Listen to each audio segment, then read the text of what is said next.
Hello everybody, welcome to another SPL demo review of a game from, when is this game? You know what, I'm going to check. I'm checking. Ferryman versus Hounds, Day 5. It was uploaded to Smite Pro's YouTube 4 weeks ago. June 25th is when it went up, so a little over 4 weeks ago I recorded this demo review probably as well. No, a little less than 4 weeks ago. The game is Styx Ferryman versus Eldritch Hounds. Game 4. Paul's I'm Him Ebo game. Maybe I'm going to call it. Backs against the wall, 2-1 down against the Hounds. They let Paul get Hebo, and the rest is history. And you might be able to tell from the video length why I've been putting off recording this. We may skip through little bits, we'll see, but this is probably going to be a long one. I'll remove some mid-rolls so it's not horrible to watch. So leave a like for all those mid-rolls I reviewed. 1 like for each mid-roll will do. And remember and subscribe to YouTube, I guess. I don't know. Does it matter? I'm not convinced. But do it anyway. Hit the bell. Who cares? Let's do the spec thing. Let's get into the game. This was backs against the wall, 2-1 down, so needed to win this in the semi-final. There's this camera looking just a little awkward. Hopefully that's a little better. We'll see. I don't know. I'm not very good at this thing, am I? Considering I've been doing it for so long. But anyway, yeah. So basically I've been putting off doing this demo review just because it's so long. And I've had a lot of things on.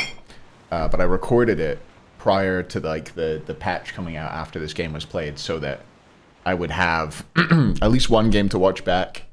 But yeah, it was a cool one. Paul went crazy, as you will see as the game goes on. I don't know why I haven't fast-forwarded through this bit. Can we skip ahead? Okay, we're just watching him AFK at speed buff for some reason. I decided this bit was important to have in the video. We've skipped forward. Anyway, look at the start. Nothing a whole lot interesting going on. Beads, horn shards, sands, and lost artifact. Pretty standard Ebo start. 2 health pots, 1 mana. Grouping the minions up, wanting them all. Baskin wanting them as well. Is this the one where Baskin accidentally took speed? No, it's not. That was a different game. Baskin took blue buff this game.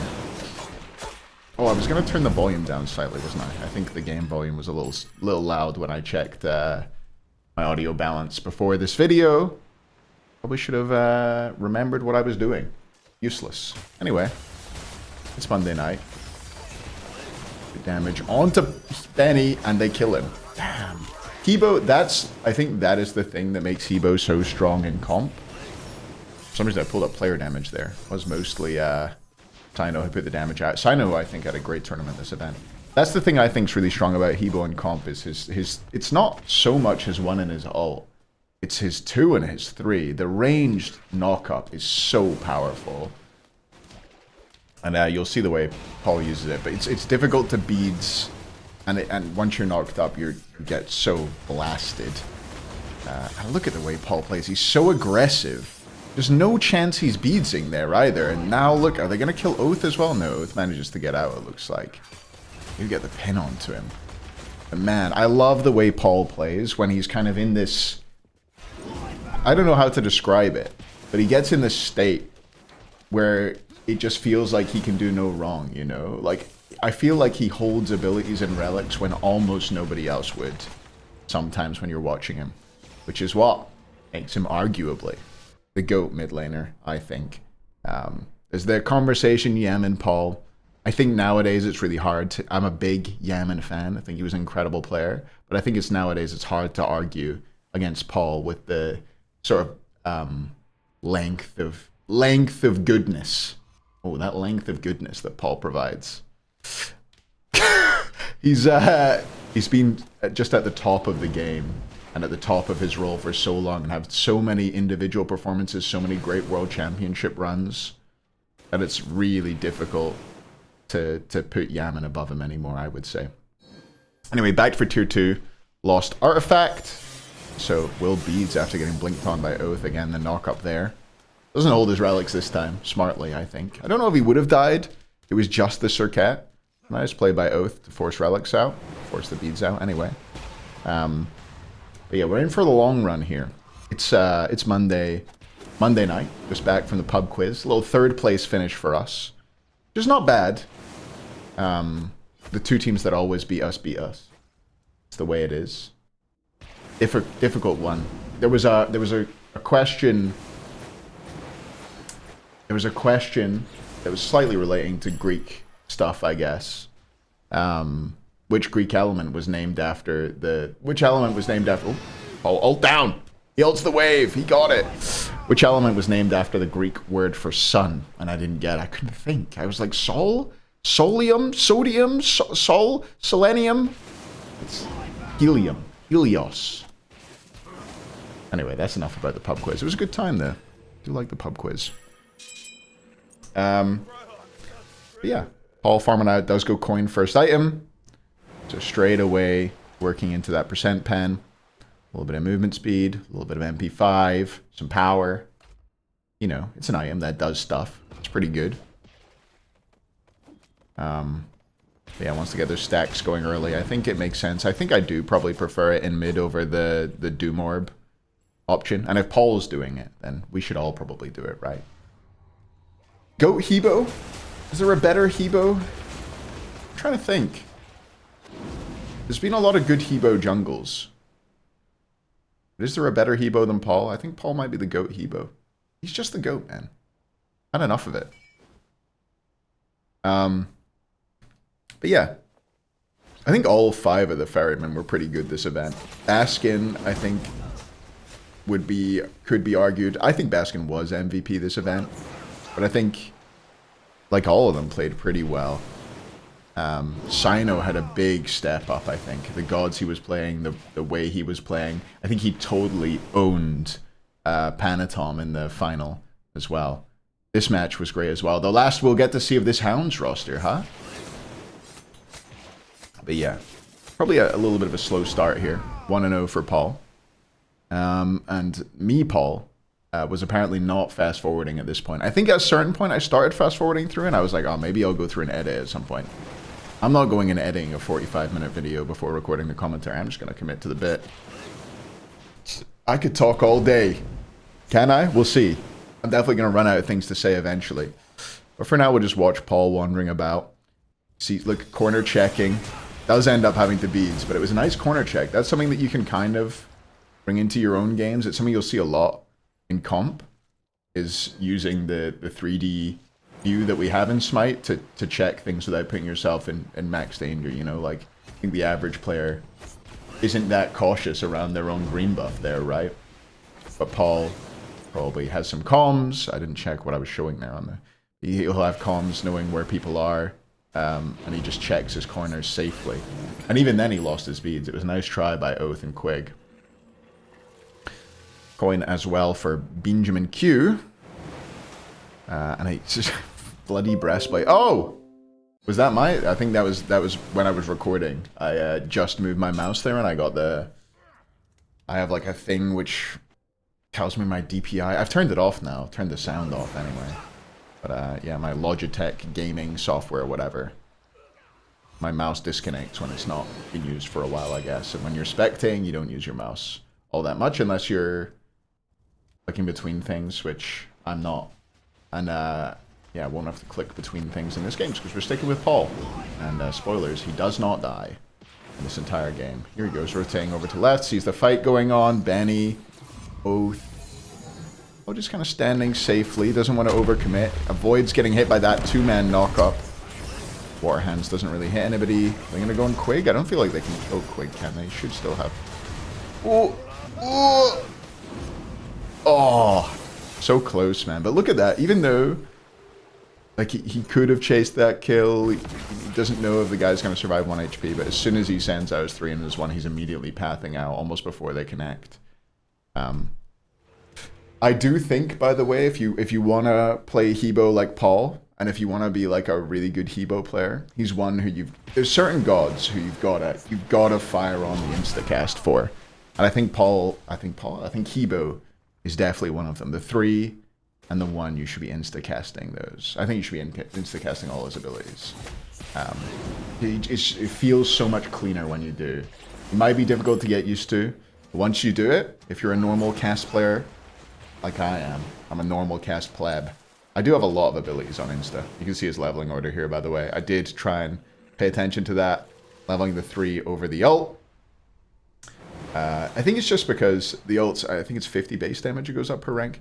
And the 3 probably goes up like 30 or something. But you're just going to be using the 3 so much more, right? And your ult is almost used as an escape a lot of the time, whereas your 3 much more relevant for most of the game. Gold Fury secured. Paul rotating over late. Must have been some dodgy backs there. I wasn't really paying attention to what happened. Chasing down Benny, he ults the chase, and there you go. That's why you level the 3 and not the ult. Case end point. But look at that, man. He just sidesteps. He's so cute with it. Oh, there's a wall there. But look at him. I love it. And again, he's just like, yeah, I'll stay here. I'll hit you. He's so confident when he gets going, Paul. And that's the thing that I think is difficult to replicate about Paul's gameplay, because I think he just knows. He's played so much of the game, and he is just better than almost everybody else, where he's just like, nah, you're not going to hit me with that. I can sidestep that. That'll be fine. And it's not often he gets it wrong, right? You don't see Paul have absolute stinkers very often. I think the bit where Paul can have stinkers is in trying to do too much with his picks sometimes, honestly. Oh, whoa, beads here. Another beads forced out by Oath. Oath trying to put onto him. He tries to knock him into the tower. Look at that. He just turns around. He's like, I don't need to go into tower. He just kind of stands there, looks at him. What is he doing? Is he recording the cooldown of the blink, maybe? I hope he was. I don't know if people record blink cooldowns these days in chat. They really should. The other bit that I was thinking would be really pertinent for comp players that people certainly weren't doing when I was coaching is ward timers. So when you see someone place a ward, you know it's going to be there for 3 minutes. So you say they've got a sentry here for 3 minutes. And that might affect where you decide to ward, when you decide to normal, when you decide to sentry. These little things that add up should now be becoming a part of the game at the level they're playing at. But I'm not certain that they are. I don't know. I think I asked some comp players at some point and they said they still weren't taking ward timers. So, yeah. Maybe Dingo Dial got the ward timers on lock. Look at him. Oh, I love it. I love it. I do that. When someone misses an ability on you and you just kind of look at their missed abilities. Oh, I didn't remember seeing that when I was recording this. Beacon Boogie. Everybody dance. See how this one goes. Rotations are coming over. It looks like it's... Is this a 10-man? No ADCs yet. It's an 8-man. Aurora standing in it. Quig, Ducky, Benny contesting. Probably going to see a 3 over the wall here. He's looking to line it up onto Benny if he can, because it'll obviously do the most damage. Can't. And also, or probably Health Chalice, yeah. Maui going to be more sustainable as well with the HP 5 from Thebes, so you want to put your damage on who hits the most. Order has captured the Stygian Beacon. Order has captured the Stygian Beacon. Order has captured the Stygian Beacon. Hands up if you think they're going to fix that ever, by the way. Spectator bug. Dodges another Maui one. See, he doesn't even need to play to do that. He's just in that... What's that phrase? Fugue state? Is that what it is? It's something like that. Where you're kind of like Neo in the Matrix mode, you know? You're dodging. Anyway, breastplate. Does go coin, breastplate, and then what's probably going to be an E-staff.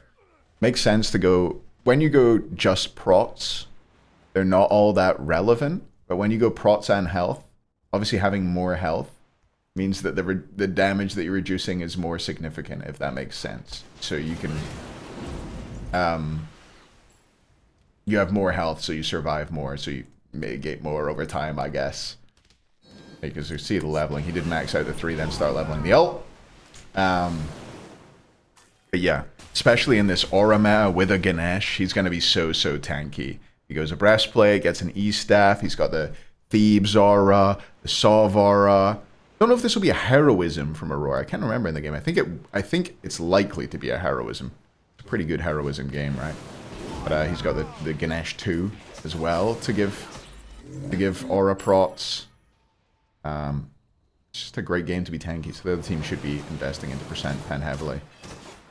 Differing builds. Both were going into this E-staff in the same slot. It looks like Benny and Paul. Paul level ahead, 2-0 versus 0-2. Again, corner checking. Does he check it properly? Eventually he beats, but look, he's just holding his ult.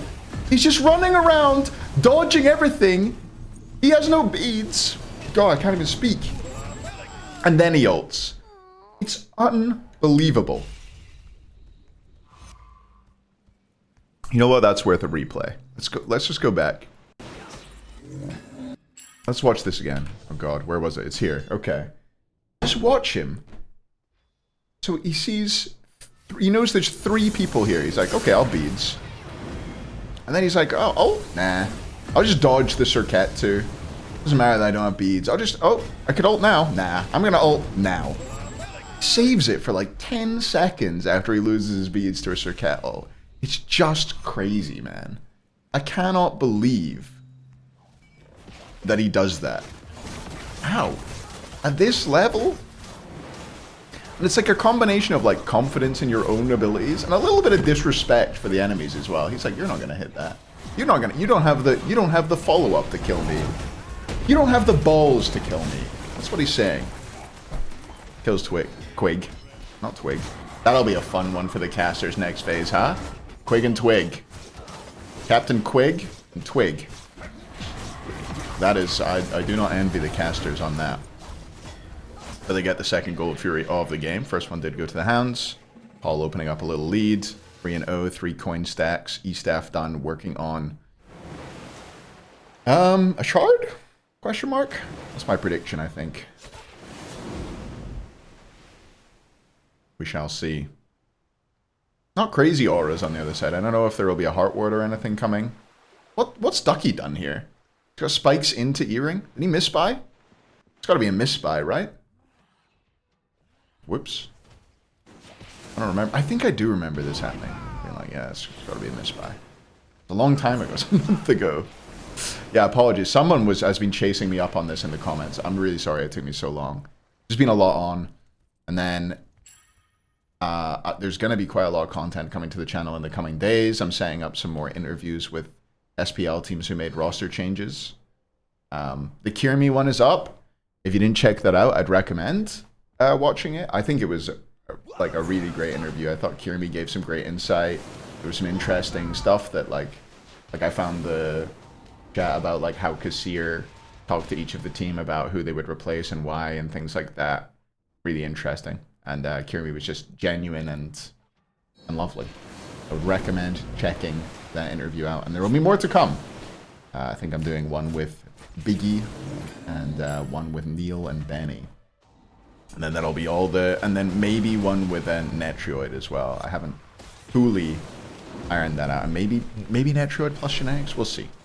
But anyway, I'm working on it. So you'll be inundated with YouTube videos in the next few days. So if you haven't already done it, subscribe to check that out.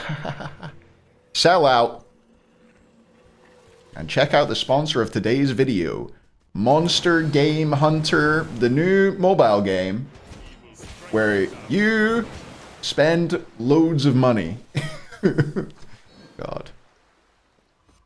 Don't trust me if I ever try and shill mobile games to you, chat. That's when you know it's gone all wrong. I've lost my job. I need I need all that. Well, maybe do trust me. Maybe just give me that one, you know. Stygian Beacon is opening soon. The Stygian Beacon is opening soon. The Stygian Beacon is opening soon. Fantastic stuff. Hey, does anybody know if the Stygian Beacon is opening? And if so, when?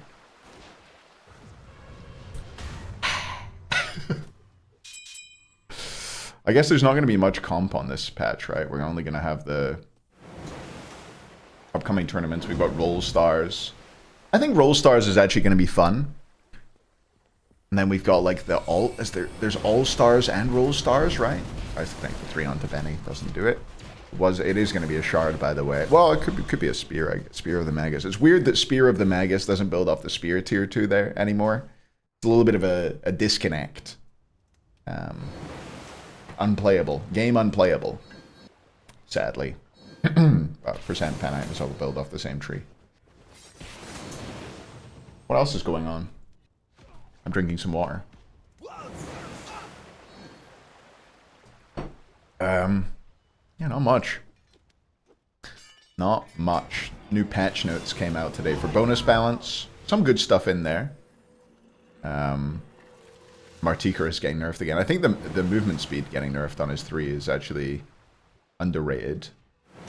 His ult got nerfed damage-wise, I believe, again. Not cooldown going up, unfortunately. Just find that character really annoying. And the ult really annoying. He's in the sky too long. I think Kali got nerfed. Raven nerfs I'm not a big fan of.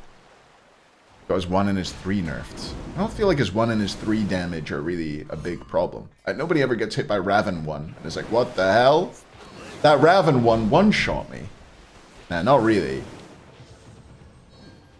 But oh well. We'll see. Thor got a nerf.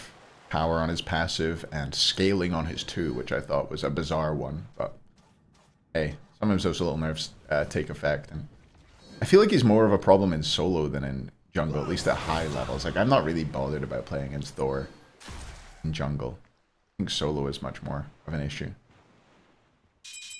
Build wise, again, yeah, shard through, no upgraded relics, because Paul doesn't even need them. He's not worried about it. Gold Fury up, so that's going to be the next POI.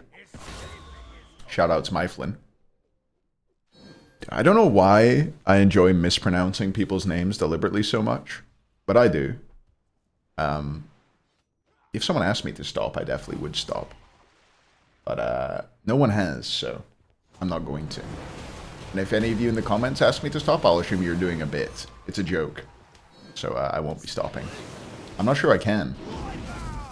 Paul's a difficult one, though, because that's my own name. I don't feel like I can really... I do call him the Berger sometimes. It is crazy that his name's Paul Berger. And the bit that he wanted to name himself after in video games was Paul. Surely you call yourself like the Berger King or something. Or Cheeseburger. Anyway, ganking Coast. Ooh, Askin. Tiger stun. He probably should have gone Ox there, but you know what? It connects. Maybe I don't know balls. I mean, I certainly don't.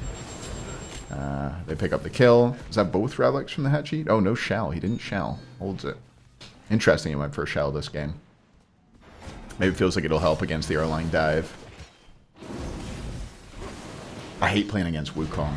I really don't like Wukong being as strong as he is. Oh, we're only 21 minutes in. Maybe this isn't going to be as bad as I thought. You were probably all like, man, Paul, you're talking some amount of shit. This is going to be terrible. You know, I'm happy that we've made it here already. 22 minutes. I even have the game stay at the top when I recorded this. What a gamer I am. God, I hate Spectator. I don't know, I've talked about some Spectator woes before, but one of the things that annoys me the most is that essentially to put these, you can see my mouse, right? To put these bits up here, you open the escape menu and go to Spectator and you fill in some values. But if you type in that box while you're in Spectator, it does the effects that that the hotkeys do in Spectator. So for example, I think like, God, I can't remember off the top of my head. Like O, I think maybe like gets rid of nameplates, so you come back into the game and you're like, where the hell are the nameplates gone? And you've got to try and figure out which button you pressed while typing in Ferryman versus Hounds, which made a change to how Spectator functions. It's infuriating. But I don't know. The same problems have been in Spectator as long as it's existed. Wonder if stasis mode is still as bad as it is. That was like the bane of my existence as a coach. You would be trying to do your job and like spectate games and watch them. And oh, Coast got yanked again. He's run toward... Don't go that way. That's where Paul is. 5-0 at this point. He hasn't had crazy flashy plays. I think the most flashy play was just that one where he got circled and just didn't do... He beads and he was like, okay, now what? And he just kind of stood there. 3 people tried to kill him. I think Ducky messed up a little bit and kind of like panic hammered in and walled. But yeah, Paul does have plenty of MP5. I was gonna say Ducky has plenty of MP5 in this build with the spikes plus earring. Oh, Hebo ult connects. He caught Benny mid transform. I don't think you can Aegis while doing that, you know.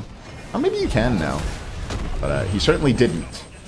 And Paul gets another 2 kills, 7-0, unstoppable at this point. He's like, fuck it, I'll run at this guy. You think I won't? I'll run at him. Ends up beadsing there. Okay. He probably shouldn't have run at him. Roy's like, I'll tank the tower, don't worry. And out they go. 7-0. 005. Oh, it was a compassion, by the way. So an extra aura to talk about. So this Ganesh is making people very tanky. He can boogie. Or E-Staff proc. People pretty good at getting E-Staff procs just with the 3. Very easy to just catch people with that over walls and things like that.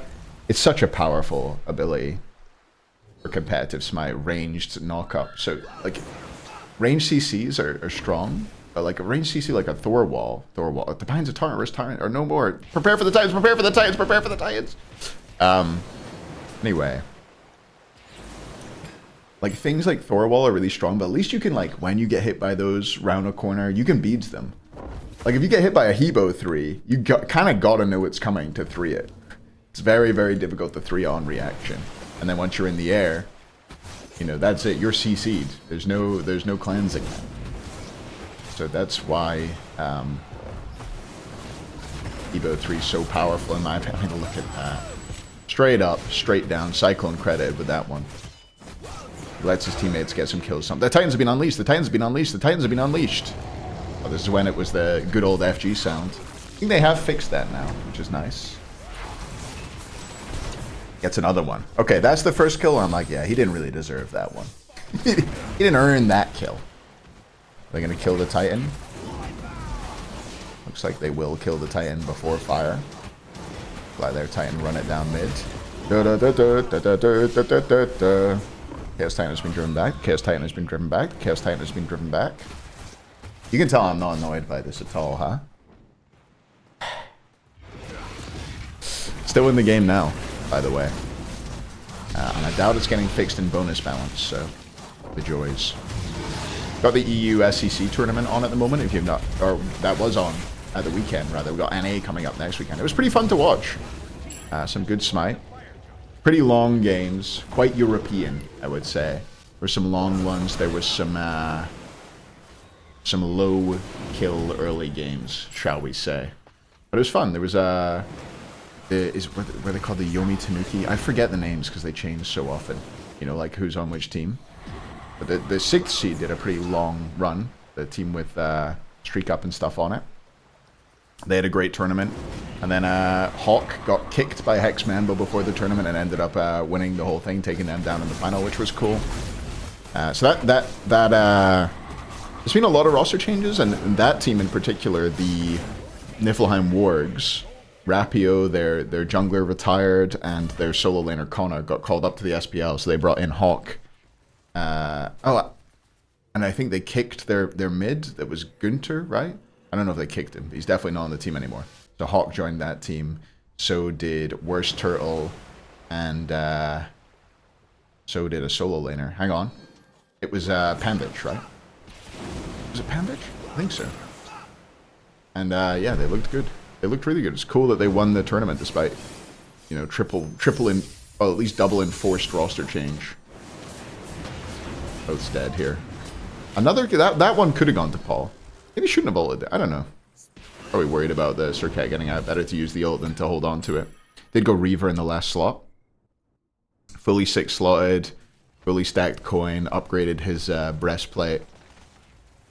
So, looking pretty good at this point. Timeline strat for Benjamin Q. See, that wall didn't do very much, considering Paul shouldn't be a tank, but he was next to the Ganesh. He has a breastplate. And look, he just plays so passive here. He knows he doesn't need to do too much, and eventually steps in, gets his 9th of the game. And now he's like, oh, hit the Phoenix? Nah. I'm going to dance around, dodge everything. Is it Fugue State? Is that... Flow State, maybe? Maybe that's what I mean. I don't know. Anyway, he's owning. That's for sure. Oh, I was like, we must be getting close to the end of the game. Spoilers. Yeah, I mean, you can tell by the video length. We're not that close to the end of the game. They get the solo side Phoenix, worst one to get. If you don't know why, it's because the fire minions that you have there are close to fire and really easy to clear out while still being able to defend the fire giant, because you can stand around you know, this area here, clear out fire minions really, really safely and still be able to contest fire. So it doesn't pull people away from the objective that you want to contest at this time of the game. So that's why it's the least valuable Phoenix to get. Mid's not much more valuable. The really valuable one is the duo side one. Serket on purple here. I guess they don't know. But oh, Ducky's dead. Ducky's dead, baby. Ducky's dead. He has hammered. Doesn't even get a chance to try and ult. Silenced after the knock-up. A little bit brutal. Didn't have beads available. 9-0-5. 100% kill participation for Paul. I don't know if he maintains that. It feels hard to believe that they would get any kills that he wouldn't be involved in at this point. Serket and Hatchie round the back.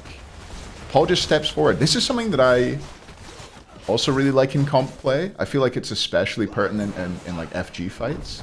Is when you know that an assassin is looking to flank you. I think there was a game, anyway, let's watch this fight. We can talk about it after. The Serket does flank, and again, he just goes forward, which is what I was going to say. I love it when you're getting flanked, and you just go forward. Just about survives the dive there. Hatchie ult does a lot of damage, but not quite enough to take him down. He'll walk out. They don't get the duo side Phoenix, and they do use Hebo to get on out of there. But yeah, as I was saying, when you're getting flanked, I think a lot of the time in team fights, the best thing to do, although it's difficult to call, and it's difficult to manage because you can walk into, for example, Merlin damage, just holding you from going where you want to go. But if you can just walk forward and take the fight to the enemy, you can either catch the person behind you who's flanking, trying to catch up too quick. Coast caught up out. Here he's surely dead. Yeah, he should not be there. That's a misplay by Coast, in my opinion. He should not have been that far up. Knew they couldn't be on FG yet. Maybe they didn't expect them to get there that fast. This should be a free enhanced fire now for the ferryman. We shall see. 409 Sino, 906 for Paul, 0011. I mean, they haven't died as a team. Their slash lines are pretty good in this game. To get it to 2-2. Here we go. You know what I need to do on my own UI? And it's a problem for me in-game, is fix... Oh, or ulting. Are they going to reset? This has been a good hold so far, actually, by the Hounds. They played this pretty well. They're splitting the fight, and there goes Hebo ult. Paul does eventually beads. Ults forward, big knock-up. Wow. Survives again. Oh, what's he doing? What's he doing? He's trolling, man. He's trolling. 2-1 down. Tournament life on the line. So yeah, I'll troll. Why not? Did he not beads? He didn't beads? I thought it was his beads that went off. Whose beads went off? He didn't beads? This guy's the GOAT. This guy's the GOAT. God damn it. I heard beads go off and I was like, it must have been Paul. Nope. Nope. He still got him. I feel like time has stopped, by the way. When I was like, oh, we're only like 25 minutes in. That was 45 minutes ago.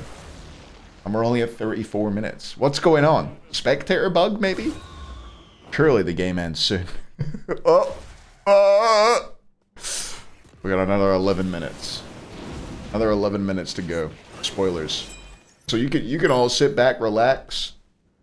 The guy who's always in the comment section saying, oh, perfect length for my morning dump. I hope you're feeling okay today, but I hope you're not saying that today as the mid Phoenix goes down. They get it. Still EFG on all 5. Still 0 deaths, 18-0. But not overextending. Just probably a big, like, I mean, this is one of the most veteran teams we have in the league, right? These guys have been around. Some of these guys are nearly as old as me. So they're not a team. I think a team like the Hounds in this situation might have ended the game sooner.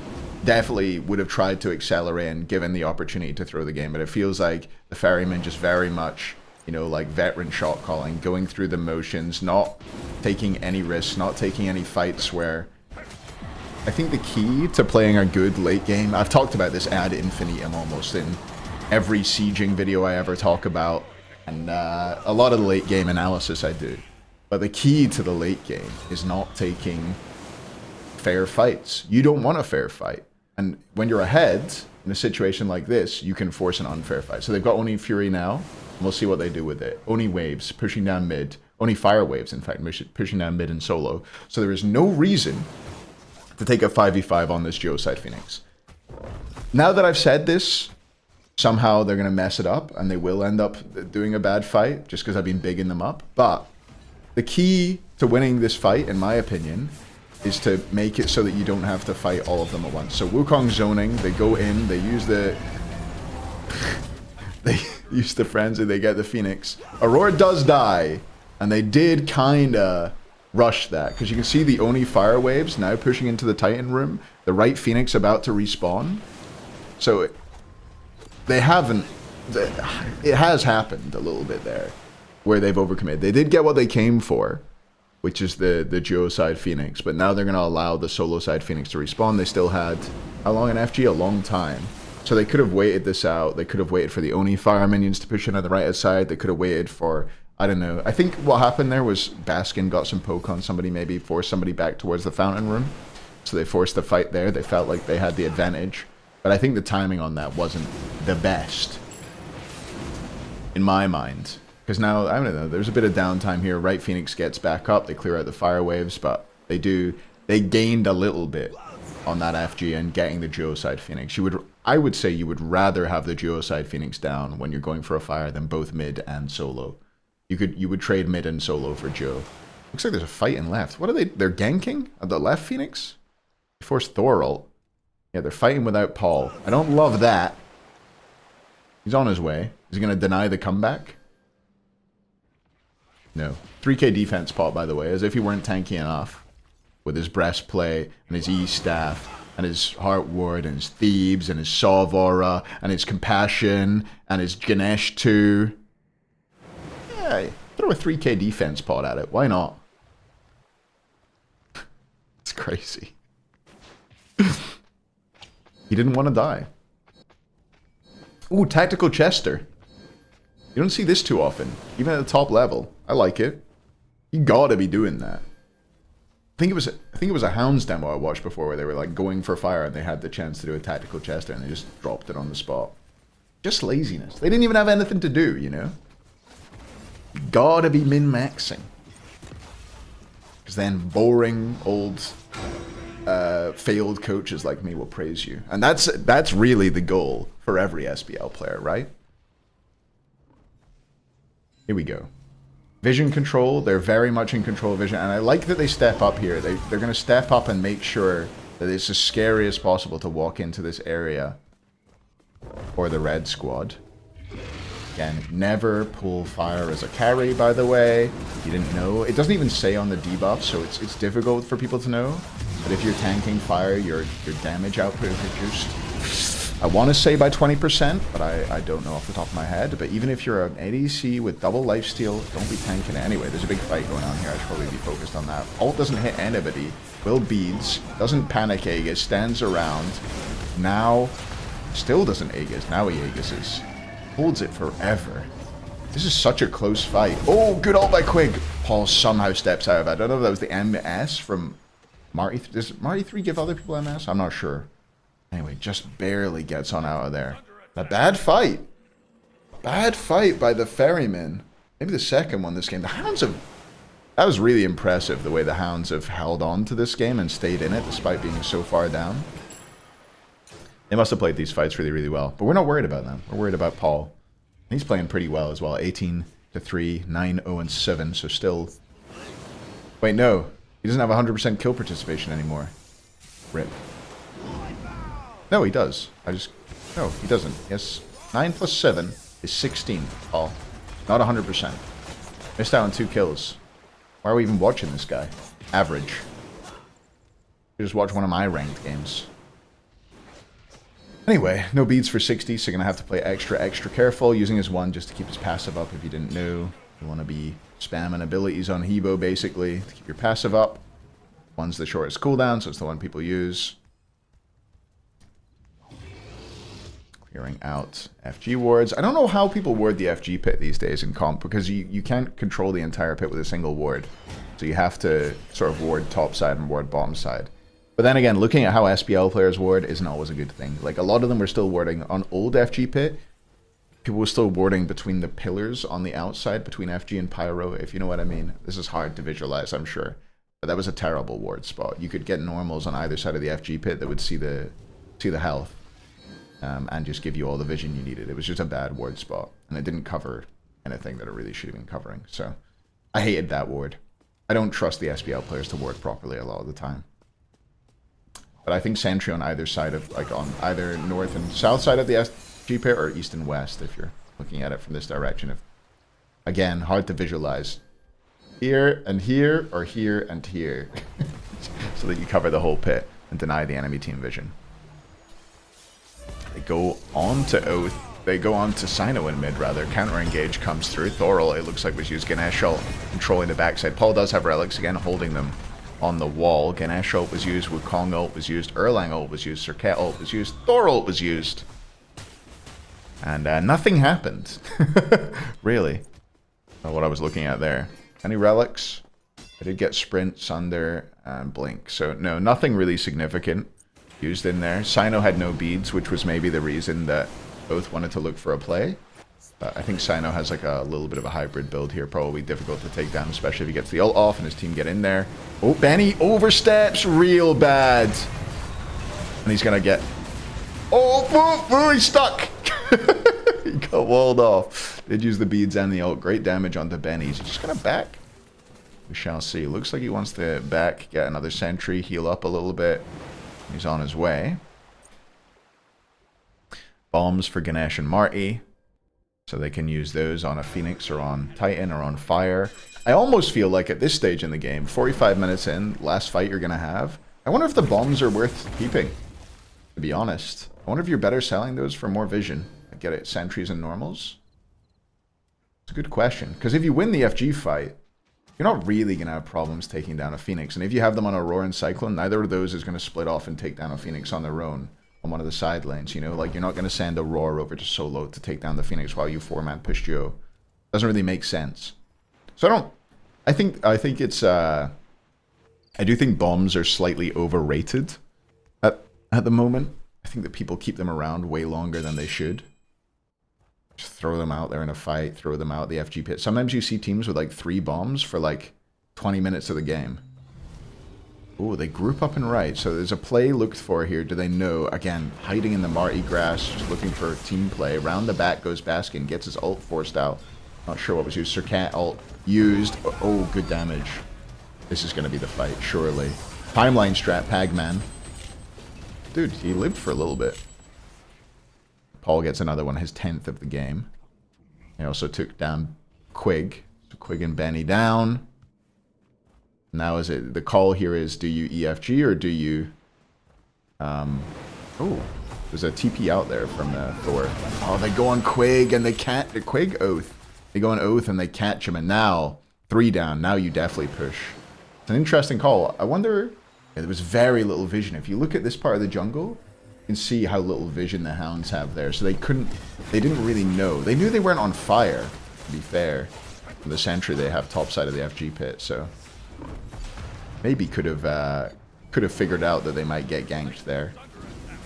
Maybe just didn't respect the damage at this point in the game. Titan going down. They're finally doing it. Beads used. Holding the Aegis for next game. Why not? And Paul, 10, 0, and 9. When it matters. When his back's against the wall. He shows up. He carries his team over the line. Ferryman victory. We get flashbanged by the victory screen. Beautiful stuff. Another great aspect of this beautiful game. Oh, look at me moving my Phantom Mouse. What am I going to check out? We're looking at the builds. We're looking at another bug. Both teams showing up as red in the post-match lobby. That's been around since they added that. Remember when they added that 2v2v2 v2 mode? What the hell? DLC's unable to open the file. Whatever. That was the end of it. We go to the end here. Oh, flashbang again. Let me look at the damage. There we go. Damage numbers. Paul dropping 35k. What did he mitigate? Yeah, took 23k, mitigated 21k. That's crazy. That's crazy, man. They're all mitigating quite a lot, to be fair. Aura's OP. Not Coast. Coast do not be mitigating. But Benny mitigated quite a lot as well. 35 wards by Baskin, by the way. He had a ward chalice. Kind of nuts. Ducky only had 6. That's solo diff. 6 wards versus 35, Ducky? No wonder you're bottom of the tier list. No, he's not. He's the GOAT. Anyway, that's more than enough of me. 45-minute video. Thanks if you made it this far. Sorry if it was too long. I hope you've had a great sleep if you fell asleep listening to me. I won't wake you up, hopefully. Thanks for watching, everybody. I'll be back with more YouTube content soon. I hope you're having a great start to the week, and I will see you next time. Bye. Love you.